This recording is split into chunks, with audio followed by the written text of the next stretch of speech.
नमस्कार, स्वागत है आपका बिग फाइट लाइव में। आपके साथ मैं हूं श्वेता मिश्रा। आज से करीब 2 साल 6 महीने पहले चुरू के मालासर में कुछ ऐसा हुआ जिसने पूरे सूबे को सन्न करके रख दिया। प्रदेश के मोस्ट वांटेड आनंदपाल के एनकाउंटर की खबर से हर कोई हैरान था।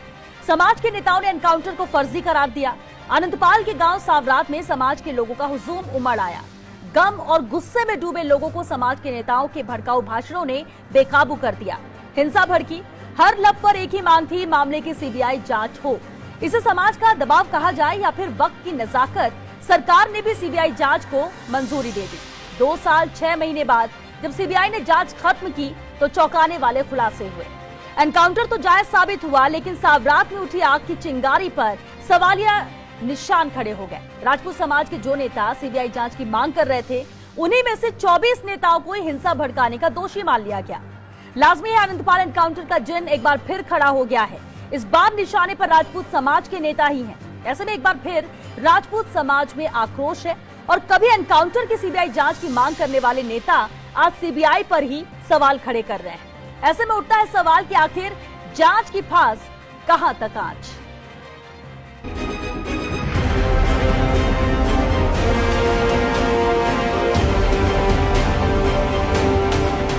मुगल कालीन में या अंग्रेज कालीन में भी कभी इस प्रकार का नहीं हुआ कि आंदोलनकारियों के बीच और सरकार के बीच कोई समझौते हुए हों। उनके परे जाकर के और उनके ऊपर कुठाराघात किया गया।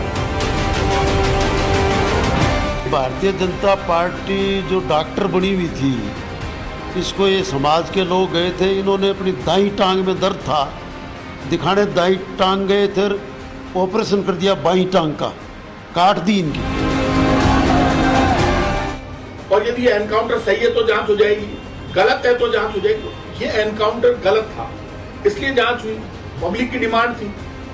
अब आपने क्या हुआ, एनकाउंटर तो सही साबित कर दिया, और एनकाउंटर के बाद उसके परिवार को न्याय दिलाने के लिए जो लोग लड़ रहे थे, ऐसा कभी हुआ इस देश में? पहला ऐसा मामला है। इससे बड़ा पाप कुछ नहीं हो सकता।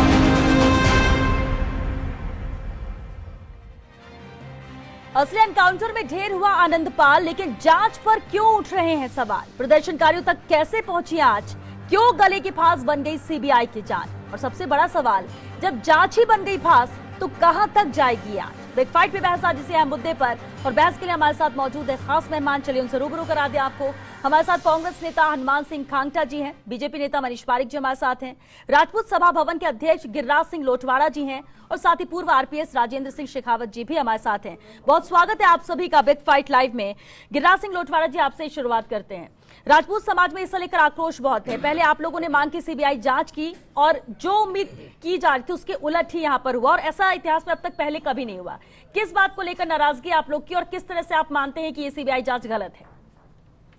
देखिए, मेरे से जिस दिन अभी हमारे पास कोई नोटिस लीगल सरकार का या जिसको कहना चाहिए न्यायालय का कोई ऐसा नोटिस नहीं आया जी कि आपको अभियुक्त बनाया गया है। सिर्फ ये मीडिया के माध्यम से और आप लोगों के माध्यम से हमें पता चला कि 24 आदमियों के खिलाफ चार्जशीट पेश की गई है। अभी तक कोई हमारे पास लीगल नोटिस नहीं आया, लेकिन निश्चित रूप से हमें जागृत होना आवश्यक था, और अब हम इसके लिए पूर्ण रूप से जागृत हो गए कि ये भारत के इतिहास में पहली बार ऐसा कोई वाकया आया है। ये मैं आपके साथ में एमओयू लाया हूं कि तत्कालीन सरकार के साथ जो एमओयू हुआ था वो मेरे पास यहाँ मौजूद है जी। इस एमओयू में कहीं भी मुझे दिखा दीजिए कि 115 नंबर की एफआईआर को सीबीआई से जांच कराई जानी थी क्या? इसमें सिग्नेटरी तत्कालीन गृह मंत्री हैं, इसमें सिग्नेटरी तत्कालीन पंचायत राज मंत्री हैं, इसमें सिग्नेटरी तत्कालीन अध्यक्ष भारतीय जनता पार्टी हैं, और उस वक्त उपस्थिति भारत के राजस्थान के गृह सचिव थे, उस पर डीजी जेल थे, उसमें उपस्थित एडीजी क्राइम थे, एडीजी लॉ एंड ऑर्डर थे। उस सारी मीटिंग में वो सारे लोग मौजूद थे जी। और बाकायदा स्पष्ट ये हुआ था, क्योंकि आनंदपाल का परिवार जो है, आनंदपाल क्या था, अपराधी था नहीं था, इस चीज के बारे में मैं नहीं जानना चाहता, अपराधी होगा, लेकिन जो समाज उद्वेलित हुआ वो इसलिए हुआ कि जो पुलिस ने जिसको एनकाउंटर बताया गया था वो क्वेश्चन कहां से लगा? तत्कालीन गृह मंत्री का टीवी पर हमने स्टेटमेंट देखा था, उन्होंने ये कहा था कि साहब मुझे तो रात को 12 बजे मुख्यमंत्री महोदय का फोन आया है, बधाई हो, आनंदपाल का एनकाउंटर हो गया। ये चीज आपके टीवी चैनल पे थी। दूसरी चीज, दूसरे दिन उन्होंने कहा कि इसकी जांच किसी से भी करा ली जाए, तीसरे दिन उन्होंने ये कहा कि इसकी जांच मेरी पुलिस की जांच में सीबीआई से क्यों कराऊं। तो एक प्रश्न चिन्ह उठते हैं आम लोगों के दिमाग में, और जब ये प्रश्न चिन्ह उठने लगे, समाज में उनकी मांग उठने लगी, उनके माँ बाप, उनके जो सर्वाइवर्स थे, उनकी फैमिली सर्वाइवर्स थे, उनकी डिमांड उठने लगी, उसको वहां की पब्लिक ने उठाना शुरू किया, तो पुलिस की जातियां साम्राज्य पर इतनी बड़ी, जिसका समस्त जिसको कहना चाहिए कि मीडिया जगत वहां पर मौजूद था और समस्त वहां के लोग वहां मौजूद थे जो उसके विक्टिम्स हुए। सुन लीजिए आप पूरी बात। उन्होंने वहां पर रास्ते खोद दिए जेसीबी लेकर के, वहां जो लोग उसके शव को रखने के लिए बर्फ लेके गए, बर्फ फेंक दी गई, वहां जो संभ्रांत लोग, हमारे जैसे पढ़े लिखे लोग जो वहां पर गए थे, उनको रास्ते में उतार दिया गया, 2-2 किलोमीटर पैदल चलाया गया। ये सब पुलिस ने किया, ये सब पुलिस ने किया। हाँ। और पुलिस एट्रोसिटीज के अगेंस्ट हम वहां गए थे। 3 तारीख को मैं खुद वहां पर गया था और तत्कालीन वहां पर जो आईजी थी मालिनी अग्रवाल साहिबा, उनको मैंने कहा कि साहब इस शव को रखने के लिए आप डीप फ्रीज दे दीजिए, और तब जाकर के बड़ी बहस हुई। और उस टाइम आईजी साहब, एसपी साहब और कलेक्टर साहब जो वहां थे नागौर के, उन्होंने रात को 10 बजे जाकर के डीप फ्रीज रिलीज किया और तब जाकर के वातावरण शांत हुआ। ये 3 तारीख का वाकया बता रहा हूं। ठीक है, ये आपने बताया। लेकिन हनुमान सिंह खांगटा जी हमारे साथ। हनुमान सिंह जी, आपका भी नाम है इसमें, जिस तरह से पूरे विस्तार से यहाँ पर बताया अभी गिरिराज सिंह जी ने कि हुआ क्या था। लेकिन एक बात जो सामने आ रही है, जिसलिए 24 लोगों का नाम आया, वजह ये बताई जा रही है कि भड़काऊ भाषण थे, इस वजह से वहां पर लोग जो थे वो हिंसक हुए और ये सावरात की इस पूरी घटना को अंजाम दिया गया, और इसे आधार बनाकर आप लोग समेत 24 लोगों के नाम जो चार्जशीट में दाखिल किए गए।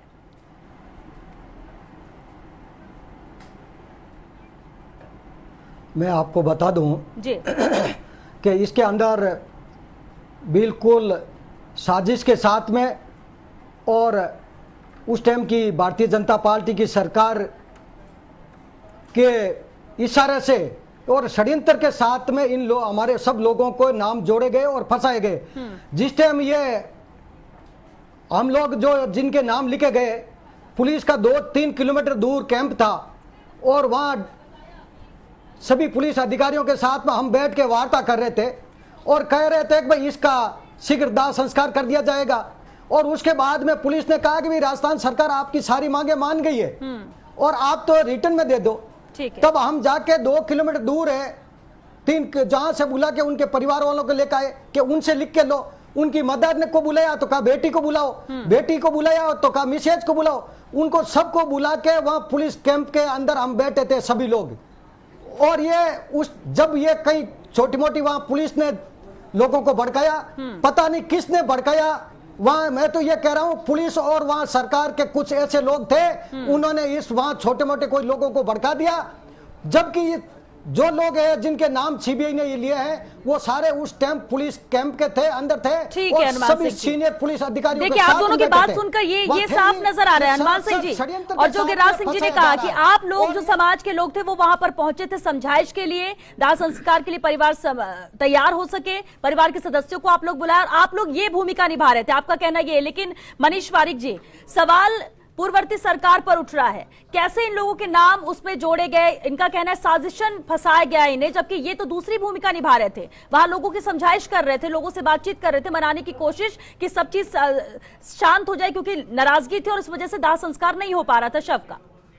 पुलिस का अपना काम करने का तरीका होता है, हाँ। उसका रजिस्ट्रेशन एफआईआर होता है, उसकी अपनी प्रोसीजर होती है, प्लान होते हैं। प्लान एक नहीं सक्सेस हो तो प्लान बी भी होता है, ये सब लोग समझते हैं। लेकिन जो ये गवर्नमेंट का, कांग्रेस की सरकार का जो ये प्लान बी है कि बिना नोटिस के गिरफ्तारी की बात करे, मीडिया से पता चले और ये फिर ये सोचते रहे कि हम पे मुकदमा क्या बना है, ये बड़ी बात। दूसरी बात, होना जाना कुछ नहीं है, ये ऑब्लिगेशन इनके दिमाग में लाया जाए कि देखो कांग्रेस सरकार ने आपको बचा दिया है, दिस इज अ चीप। लेकिन जांच तो सीबीआई जांच हुई, इसमें प्रदेश सरकार मैंने आपको यही कहा, जो भी कुछ तथ्य, श्वेता सीबीआई पुलिस नहीं है, जिस राजस्थान पुलिस ने जो तथ्य उपलब्ध कराए उसके आधार पर मुकदमे की तफ्तीश हो रही है। ये कानून समझते हैं लोग, ये जो तथ्य प्रोवाइड कराए जाएंगे, जो जांच के लिए सामान दिया जाएगा, वो किस थाने का था, कौन से थाने ने प्रोवाइड कराया, कौन से अफसर ने साइन करे, क्या वो 2 साल 6 महीने, क्या वो 2 साल 6 महीने, क्या वो अफसर अशोक गहलोत के अंडर में काम नहीं करता? ठीक है, अब पॉलिटिकल रंग देने की कोशिश है। ये जो राजस्थान का माहौल खराब करने की कोशिश की जा रही है, कुर्ते पजामे में कुछ और बोलते हैं और टी शर्ट में आके कुछ और बोलने लग जाते हैं। ये जो 2 रंग दिखा रहे हैं कांग्रेस के नेता, ये पूरे राजस्थान समझता है दो रंग कैसे? दो रंग कैसे? आपने इसको कांग्रेस बीजेपी कर दिया, जबकि शुरुआती तौर पे हम बात कर रहे थे कि समाज की बात है और समाज की नाराजगी है, सीबीआई जांच की मांग की। देखिए प्रदेश में जांच को लेकर भरोसा नहीं था। 115 नंबर FIR एग्रीमेंट में नहीं थी, MOU में। तो जो राज्य सरकार के चलिए राजेंद्र सिंह शेखावत जी पूर्व भारतीय समाज साथ हैं। राजेंद्र सिंह जी अपनी पूरी बात सुनिए। लेकिन सीबीआई जांच की बात कही जाती है, सीबीआई जांच के लिए ही पहले संघर्ष करना पड़ा कि इस पूरे मामले की सीबीआई जांच हो, वहां से परमिशन मिलती है। नहीं, मैं सवाल मेरा राजेंद्र सिंह जी से है। राजेंद्र सिंह जी, सीबीआई जांच होती है, लेकिन जांच जिस बारे में थी उसमें तो क्लीन चिट हो गई कि एनकाउंटर फेक नहीं था, सही था एनकाउंटर। लेकिन दूसरी तरफ ये 24 राजपूत नेता जिनके नाम शामिल किए गए चार्जशीट में, इसे लेकर क्या कहेंगे? क्या कहा, जिस तरह से मनीष जी आरोप लगा रहे हैं प्रदेश सरकार पर, पुलिस पर, या फिर जो सबूत थे उसे इधर उधर किया गया, कितनी सच्चाई इस आरोप पर? श्वेता जी देखो, सीबीआई तो इस देश की सर्वोच्च जांच एजेंसी है, इन्वेस्टिगेटिंग एजेंसी सबसे सुप्रीम है आज की तारीख में, और उसके ऊपर विश्वास था जब भी सब आंदोलनकारी लोग थे, उन्होंने ये मांग की थी कि इस मामले की जांच सीबीआई से कराई जाए। बिल्कुल। और इनके बड़े आंदोलन के बाद पहले राजस्थान की सरकार थी, वो इस मामले को सीबीआई से जांच कराने में कम तैयार थी, और जब आंदोलन और परिस्थितियां उस समय की राजनीतिक इस तरह की हुई कि उसमें सीबीआई को ये मामला दिया गया। अब सवाल ये है कि जब सीबीआई ने इसमें निर्णय दिया है तो अब दो परिस्थितियां बनती है कि सीबीआई का निर्णय आंदोलनकारी लोग हैं, उनकी भावनाओं के अनुकूल नहीं है। वो उनके मन में ये था कि एनकाउंटर है, वो उसके बारे में उसको फर्जी मानते थे, सीबीआई ने उसको फर्जी नहीं माना। दूसरा जो आंदोलन हुआ सांवरदा के अंदर, उस सांवरदा की घटना को उसमें ये माना गया कि हिंसा हुई है। अब इसमें दो रास्ते बनते हैं। पहला रास्ता ये बनता है कि पहले अगर ये आंदोलनकारी लोग अगर थोड़े से भी सतर्क होते तो जिस समय ये पत्रावली सीबीआई को दूसरी दी गई थी, जिसमें आंदोलनकारियों को 24 को मुलजिम बनाया गया है, अगर ये पत्रावली का पहले ही पीछा करते और उसको वापस सीबीआई से मंगवा लेते तो मेरे ख्याल से आज इनकी सामने ये तो कुछ स्थिति नहीं है। तो जरा सा भी वो नहीं होगा कि ऐसा भी हो सकता है गिरिराज जी। अब ये सब लोग सामने कहीं से भी था क्या कि ऐसा भी कुछ किया जा सकता है? दूसरी बात हो रही है, मैं आपको एक बात और बताता हूँ, और अभी भी कोई इसमें ज्यादा दिक्कत वाली बात नहीं है। राजस्थान सरकार को सीआरपीसी के तहत 321 सीआरपीसी में प्रावधान है कि वो चाहे, चूंकि कानून और व्यवस्था है, संविधान में राज्य का विषय है और राज्य को ये अधिकार है कि वो 321 सीआरपीसी में इस मुकदमे को वापस नहीं ले सकती है। ऐसा कुछ भी नहीं है। जो अदालत में पेश हुआ है, इस मुकदमे को वापस ये पावर राज्य सरकार ये राज्य सरकार को है। और चूंकि राज्य सरकार की अनुशंसा पे ही केंद्र की एजेंसी सीबीआई ने जांच की थी, तो उसमें अब केंद्र की भी परमिशन की जरूरत आएगी, क्योंकि वो इसमें केंद्र को भी इन्वॉल्व किया है। तो अब आंदोलनकारी जो लोग हैं, इनको राज्य सरकार से मिलना चाहिए, राज्य सरकार में मुख्यमंत्री जी से मिलना चाहिए, और उनको ये निवेदन करना चाहिए कि साहब इस मुकदमे को वापस लो, वापस ले लेंगे। अभी आज तक इस तरह का इतिहास रहा है, राजनीतिक मुकदमे सैकड़ों की संख्या में वापस लिए गए, कोई ये मुकदमा अकेला तो है नहीं। अब ये इनका दम है कि ये कहाँ जाए और कहाँ से इसको अब यहाँ वापस हमें दम अपना दिखाना पड़ेगा, जैसा साहब बता रहे हैं। आप इसको देखिए, ये एग्रीमेंट रहा, MOU जिसको हम बोलते हैं, मेमोरेंडम ऑफ अंडरस्टैंडिंग, ये होता है 18/7 को, तारीख नोट करिए। FIR दर्ज होती है 13/7 को। 13/7 को अगर हम FIR दर्ज हो गई, अगर हम अपराधी थे तो हमको माननीय गृह मंत्री ने वार्ता करने के लिए क्यों बुलाया, गिरफ्तार क्यों नहीं किया? दूसरी चीज, 18/7 को FIR दर्ज मतलब समझौता होता है, और ये निर्णय होता है कि FIR संख्या 190 जो आनंद पाल के एनकाउंटर से संबंधित थी, सिर्फ उसकी जांच सीबीआई से कराई जाएगी। लेकिन ये साइन हुआ, ये साइंड है मेरे पास, इसमें कहीं ये पर नहीं लिखा हुआ, ये उनके सिग्नेचर समेत है, ये वाला एग्रीमेंट रहा, आप इसका क्लोजअप ले सकते हैं, इसमें स्पष्ट लिखा हुआ है। और दूसरी चीज इसमें यह थी, कहीं 115 नंबर FIR का इसमें कुछ लेना देना नहीं था, और 115 नंबर FIR 6 महीने बाद 10 जनवरी 2018 को यहां से सीबीआई के लिए भेजी जाती है। तो ये साफ दिखाता है कि उस वक्त तत्कालीन सरकार की क्या नियत थी, और हम लोग जिनका पूरा जीवन जो है वो समाज सेवा में निकल गया। आज राजस्थान में 10,000 से ज्यादा अफसर मेरे यहाँ से पास आउट लोग हैं जो राजस्थान में नौकरी कर रहे हैं। मैंने पूरा जीवन शिक्षा को दे दिया, और मैं इस तरह के हमको जो इसमें क्रिमिनल चार्ज जो लगाए गए हैं, जो धाराएं लगाई गई हैं, मेरे ख्याल से जो सीआरपीसी में जितनी धाराएं थी सब उनने यूज कर ली, उसमें एक 300 ये पूरा इंटेंशनली किया गया, आप ये कहना चाहते हैं? क्योंकि जो intentionally CBI is under the central government, the central government stands of the BJP. I have approached myself to the central government several times, given several representations to the honorable Prime Minister, to the honorable Home Minister, but no hearing has been done to us. और इसमें कोई हमें justice वहां से नहीं मिला। एक बार मैं फिर उनसे कहना चाहता हूं कि एक बार इसको आप फिर देखिए, इसमें राजस्थान का नहीं पूरे हिंदुस्तान का राजपूत उद्वेलित होगा। नहीं, अभी इसमें ठीक है हनुमान सिंह जी, श्वेता जी, इसमें अभी भी पूरा इनके पास में विकल्प है।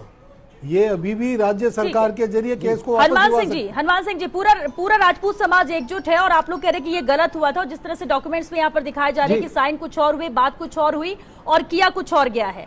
अब आगे का क्या स्टेप रहेगा, क्या करने जा रहा है राजपूत समाज? बातचीत के लिए मुख्यमंत्री, जिस तरह से राजेंद्र सिंह जी का कहना है कि रास्ता है, मुख्यमंत्री से बात करके मामले को लिया जा सकता है वापस। नहीं, मतलब यदि राज्य सरकार ले सकती है और यदि कोई रास्ता है तो बिल्कुल उसके लिए भी प्रयास किए जाएंगे, और हमारे को पूरा भरोसा है कि पिछली भारतीय जनता पार्टी की सरकार के सामने समाज ने पूरी ताकत के साथ में और सब मिलजुल के एकजुट होकर बात रखी थी कि हमारे को न्याय दिलाया जाए। हम जो आनंद पाल के परिवार के साथ में जो अन्याय, लेकिन हनुमान सिंह जी, मनीष पारी जी तो कह रहे हैं कि प्रदेश की सरकार को इन्वॉल्व किया जा रहा है, सरकार का सहयोग कर रहे, प्रदेश की सरकार पुलिस पर सवाल उठा रहे हैं। सरकार का इसमें कोई लेना देना नहीं है। ये तो मनीष जी की अब भारतीय जनता पार्टी के केंद्र के अंदर सरकार है, सीबीआई केंद्र के अंदर मुकदमा जहां दर्ज होगा, जैसे भारतीय जनता पार्टी के केंद्र के अंदर सरकार है। और उस टाइम जब राजस्थान के अंदर भारतीय जनता पार्टी की सरकार थी, कांग्रेस को भारतीय बचे जनता या कुछ पार्टी भी की हो, सरकार थी, उसने ये सीबीआई को मामला भेजा था जानबूझकर। ठीक है, लेकिन मनीष अभी डॉक्यूमेंट्स में देखा जो बात तय हुई थी, जिसमें साइन किए गए, उससे इतर हो रहा है ना। तो ये तो पूर्व मैं यही कह रहा हूं कि इनको यही पता नहीं है कि 321 में विड्रॉल ऑफ प्रोसिक्यूशन कौन करेगा। स्टेट गवर्नमेंट करेगी, कर लेगी, एप्लीकेशन लगा दो, कर देगी, बात खत्म। If you feel safe there तो कर लो। लेकिन भारतीय जनता पार्टी का गृह मंत्री एक किसी रिपोर्ट को लेगा 115 नंबर को और उसको कहेगा इसको सीबीआई को भेज दो, इसका कागज तो लाओ। ये झूठी बात है, तो ये इसलिए हो रही है क्योंकि कंफ्यूजन है। आपको बता रहा हूं, पुलिस का अपना काम होता है, पुलिस के अफसर रोज अपना काम करते हैं, रोज नाम से डेली रिपोर्टें भरी जाती है। कोई गृह मंत्री को बताते हैं क्या इसका मुकदमा भी डाल दो? ये कहना चाह रहे हैं जिस आदमी ने साइन करा है वो बयान देगा तो यही बोलेगा हाँ हमारे बीच में समझौता हुआ था और उसमें इस एफआईआर का कोई नंबर नहीं था। तो ये किसने किया? ये जिस पुलिस ऑफिसर ने किया उसकी जांच करवा लो। ये गृह मंत्री जी ने कहा था कि आपको गृह मंत्री तो फिर क्यों नहीं दिए? नजर में नहीं होगा ये? आप ये कहना चाह रहे हैं कि गृह मंत्री को इसकी जानकारी नहीं होगी? बिल्कुल, मैं आपको कह रहा हूँ रोजाना, और आप करो हर बात गृह मंत्री जी बताएंगे। ठीक है, जो गृह मंत्री साइन करेगा। चलिए ठीक है मनीष जी, क्योंकि वक्त खत्म हो रहा है, अब आगे क्या? गिरिराज जी, मनीष जी एक मिनट, सर वक्त खत्म हो रहा है। गिरिराज जी, अब आगे क्या? राजपूत समाज अब आगे क्या करेगा? देखिए, हमारा बहुत सिस्टमेटिक काम लाइफ में रहा है और इसको हम सिस्टमेटिक तरीके से लड़ेंगे। मतलब ये इसको राजस्थान नहीं पूरे हिंदुस्तान में इनको दिखा देंगे जो साजिशाना तरीके से इन्होंने किया है। और इसमें गृह मंत्री वहां पर मौजूद थे, उनकी एब्सेंस में सारी बात हुई है। जिस पुलिस ऑफिसर ने किया, आपको पुलिस ऑफिसर नौकरी छोड़ गया क्या? उसको पकड़ो, मैं छोड़ो। मुख्यमंत्री को ज्ञापन दो कि उसके खिलाफ कार्रवाई करे, वो बताए कि गृह मंत्री ने कहा था क्या तुम्हारे को? हमारी कोई पुलिस ऑफिसर से कोई झगड़ा नहीं है ना हमारा। आप तो दिमाग नहीं है ना, उस टाइम की सरकार के लोग। मनीष जी वो कैसे बच पाएंगे?